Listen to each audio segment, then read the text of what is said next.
Some of us feel like we don't have a chance because why? I ain't got nobody. I ain't got no money. Don't nobody love me. I wish that I had something. Listen, you got Jesus going for you, and that's enough. Mr. Mason was born in 1862 in obscurity in Tennessee on a small plantation. He was an enslaved person at one time in his life. Mason was a product of an early holiness, though. He traveled between Tennessee, Arkansas, and Mississippi seeking the call of God. But he was not bound by problematic social and racial conditions. Mason rejected, if you will, erroneous teachings at the Arkansas Baptist Bible College because why? They told him he couldn't be sanctified. He was not putting them down, but he was letting them understand that God has uniquely sanctified me and called me to a holiness position. They called it back in that day the do-rights. He was a part of the do-right philosophy. Rather than do wrong, I'm going to do right. And he said that being that person to do right meant that he was challenged always to check himself. Y'all been checking yourselves lately? Huh? He was so on fire with it that when he went to the Mount Helm Baptist Church in 1895, they threw him out of that place. And when they threw him out, he said, well, I can't quit on God. And he went on into Lexington, Mississippi. Well, I want to give you solace and support here in Memphis, Tennessee. I know that they said that the Church of God in Christ had its origin in 1907 in Lexington, but he was in Lexington in 1895. But I want to serve notice on you that he started preaching in Memphis, Tennessee in 1889. He built his first church here in Memphis in 1900.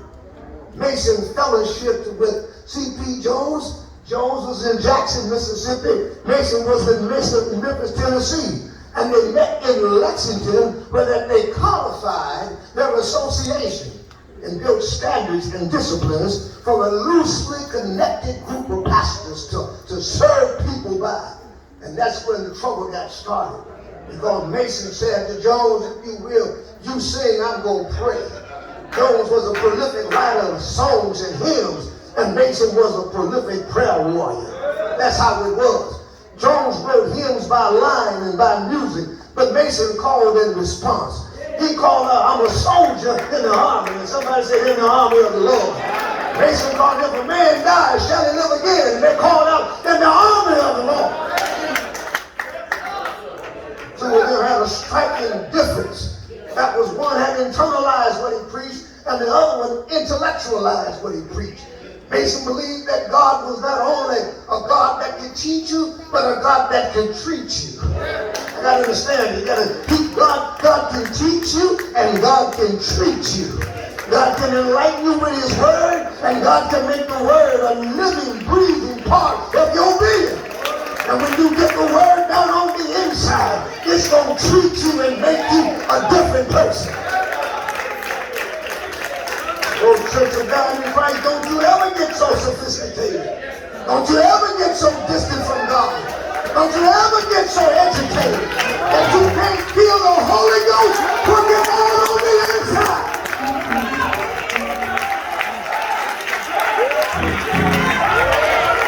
Somebody said, I feel my help coming on. Glory to God. Glory to God. Glory to God. Bishop Mason was a preacher. When he went to California, he and Jones was at odds over the scripture. But he said to Jones, I've got to go and find out whether or not this treatment called the baptism of the Holy Ghost. Heard about it breaking out in Kansas. And there's a meeting in Los Angeles. And I'm going to go out there and look and see what's going on. Mason got on the train and he went all the way to California. And you know what the story is. That while out there, he said, I want to be justified. I know that I'm saved, but I want to be justified. I want to know really what Jesus has done for me. I want to be able to make it clear that I'm not just saying a speech, but that he's a living presence down in my heart. Tell the Lord thank you. Oh, glory to God. And Bishop Mason went down there and received the baptism of the Holy Ghost.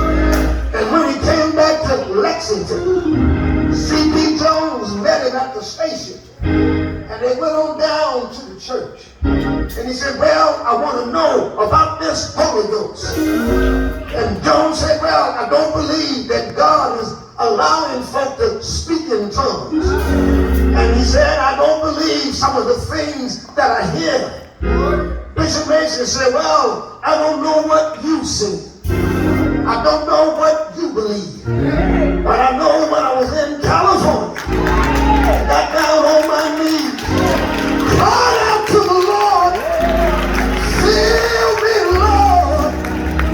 And the Lord filled his spirit. And what came forth was a baptism of the Holy Ghost with the sign and wonder of speaking in tongues. And Bishop Mason qualified our doctrine. And he let us know that he's not going to say that everybody's going to speak in tongues. But if you want to have the